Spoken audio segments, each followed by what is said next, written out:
following is a flash flood warning from the National Weather Service. The National Weather Service in Chicago has issued a flash flood warning for an ice jam break-in, east central Grundy County in northeastern Illinois, southwestern Will County in northeastern Illinois, until 9:15 a.m. Saturday.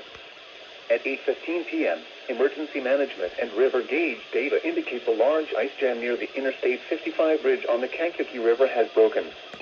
Locations immediately downstream of the Interstate 55 bridge may see a rapid 3 to 5 feet rise in river levels up to the confluence with the Illinois River. Hazard: life-threatening flash flooding from an ice jam. Source: emergency management. Impact: life-threatening flash flooding of areas near the ice jam.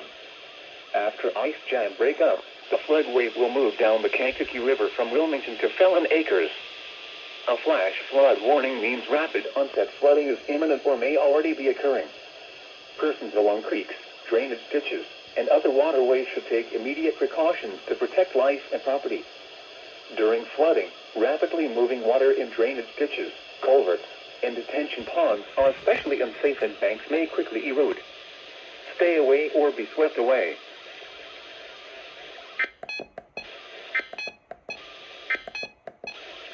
The following is a flood warning from the National Weather Service.